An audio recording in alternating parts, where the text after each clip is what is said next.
Что мы делаем? Вот и вся ситуация. Поэтому я вот просто, меня не может не волновать эта ситуация, понимаете? Я потом подведу вот очень короткой фразой сегодняшнюю нашу встречу.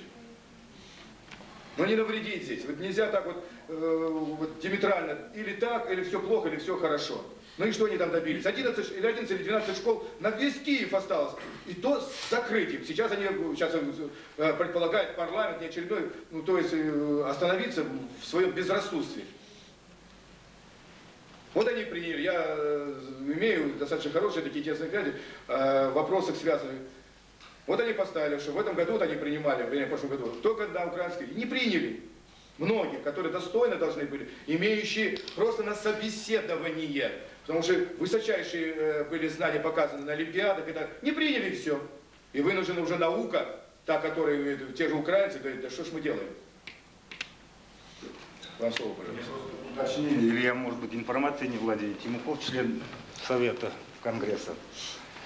Насколько вы сказали, что многие положения закона о языках взяты под сомнение судом. Насколько я знаю, такой информацией я вообще не владею.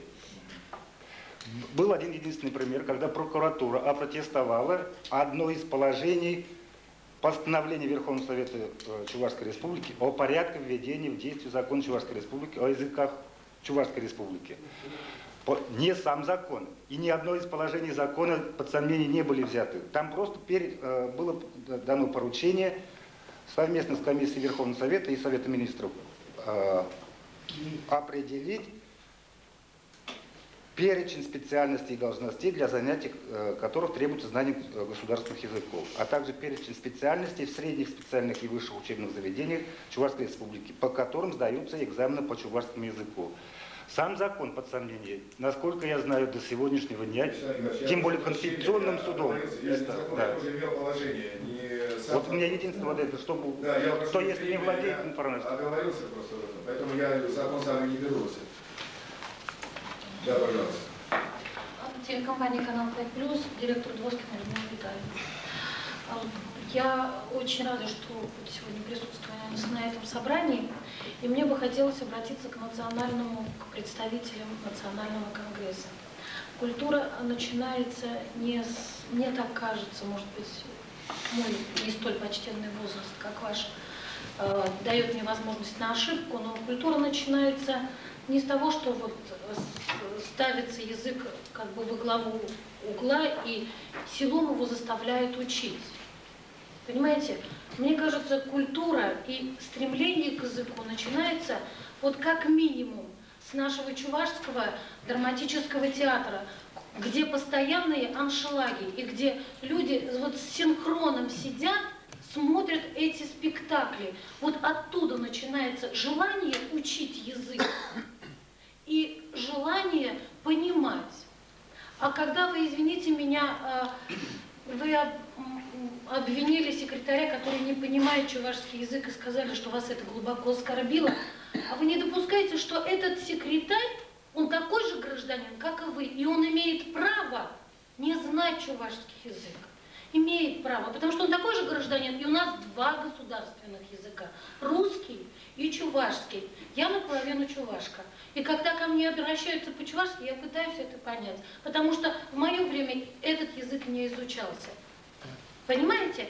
И меня оскорбляет, когда на государственном чувашском телевидении детей чувашских показывают в заставке, 1,5 года показывали грязных, немытых, и этим возмутился только президент Чувашской Республики, но не Чувашский национальный конгресс. Вот я считаю, что культура – это там. И почему на чувашском государственном телевидении вся культура заключается в 3 прихлопа, 2 притопа? Почему вы этим не возмущаетесь? Обращайтесь к Володину. Нет, мы имеем сегодня суждение, ну, так или иначе, где-то есть огрехи и в законах, которые сегодня предполагаются. Ведь может возникнуть такая ситуация, которая вот сейчас вот было сказано одним и вторым выступающим. Что будем как из этой ситуации? Отмахнуться как от мухи? Не получится ничего. Поэтому абсолютно правильно. Ведь когда хотим мы узнать о столице Чувашской республики или о Чувашии, Выпуская красивый буклет, мы пишем на 3 языках. Чувашский, русский, английский. Это ведь не просто так. Мы выходим на международный уровень. И правильно абсолютно Двоскина говорит, если мы хотим, чтобы мы были узнаваемы, чтобы мы хотели, надо, нет проблем. Я готов ваши мысли, они у вас хорошие мысли. Но действительно, я готов сегодня выслушать именно вот так, как вы хотите преподать им нам, вот, пускай, которые сегодня не знают чувашский язык, и я хочу воспользоваться вашими хорошими мыслями. А ставить во главу угла, это вот только так и так.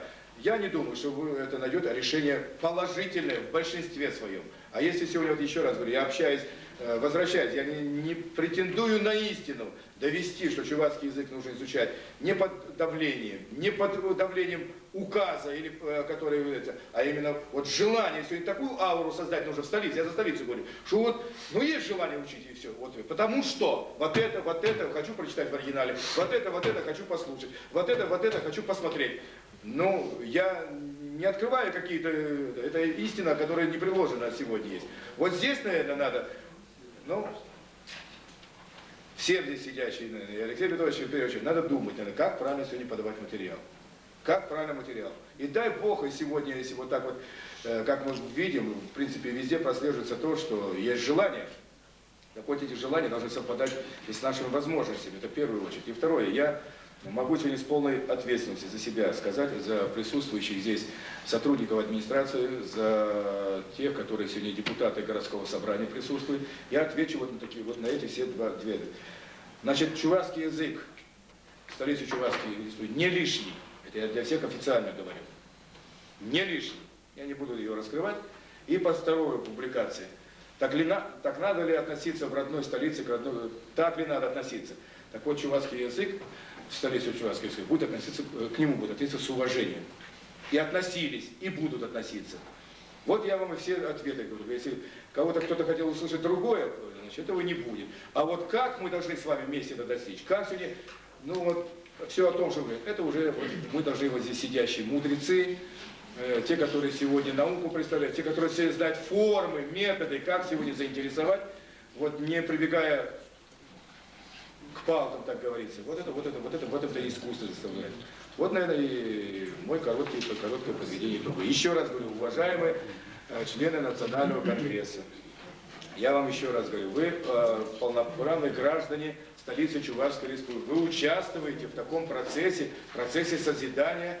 И ну, я всегда говорю, что столица Чувашской республики должна выглядеть не пятном на карте количеством проживающих, а именно столицей.